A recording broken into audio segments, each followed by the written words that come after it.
In Baltimore, Maryland, youth, students, workers, and community organizers joined together across from City Hall to demand economic justice as part of the Full Employment Baltimore campaign.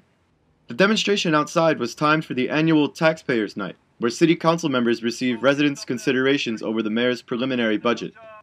Full Employment Baltimore is a coalition comprised of a variety of community organizations and social movements calling for policy changes that will create more and better jobs for the people of Baltimore.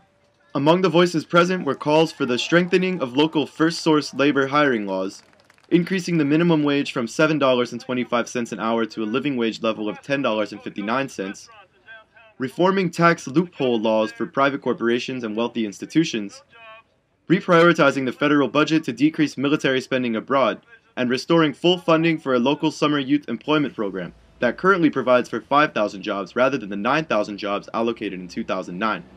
Many participants in the rally stressed the connections between high levels of unemployment and disparities in funding priorities. I was a drug dealer. That's what I did. I sold drugs, right?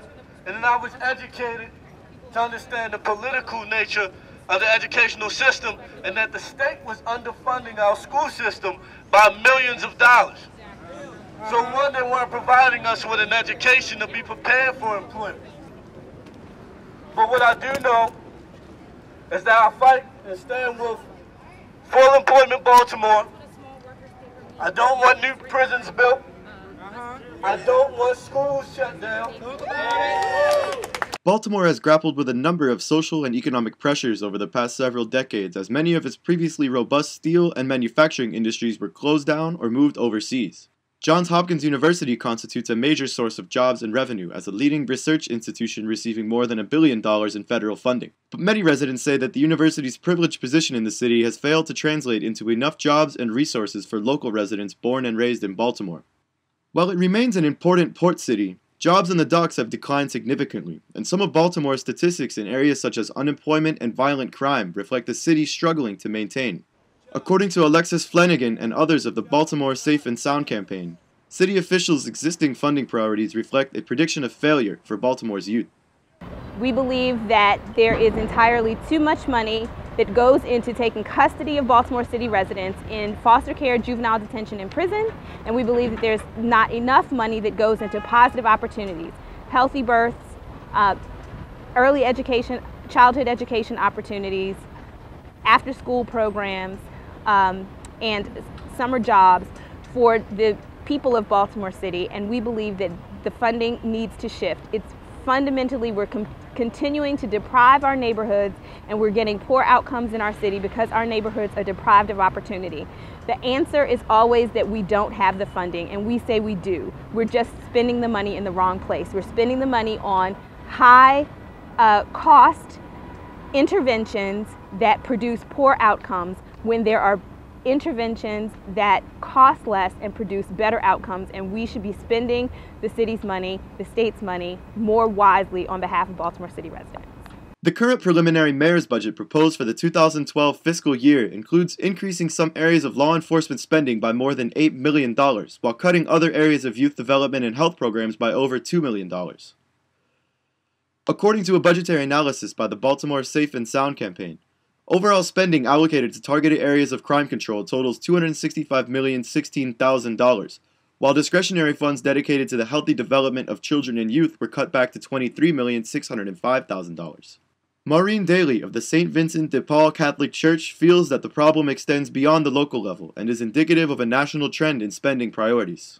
We all believe at the city, state, and federal level that we really need to look at our budget priorities.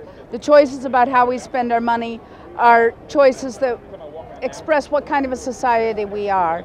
We believe that we should be cutting our military spending, turning the money that we spend on that to more domestic purposes in our cities and in our small towns and countryside.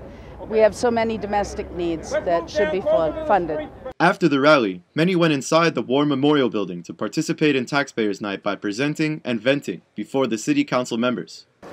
The development that you guys are invested in is not working. The system that you guys have going, it's not working. The citizens are telling you what they want. You need to hear it and respect it and do what we ask you. You work for us. We We want you to see us. For decades, this city has put its money into the inner harbor and into a tourist industry that does next to nothing for the citizens of this city. We expect you not only to do the right thing when you talk about what you're funding and where your priorities are, we expect you, as our elected officials, to use your bully pulpit to agitate on the state and federal level for what we need to have any company in this city, and that does include Bank of America and Wachovia, soon to be Wells Fargo, that has dispossessed far too many Baltimoreans of their homes. When you have them here in this city not paying taxes, yes, that is an issue for you, because that affects us. It's past time for you to work with us.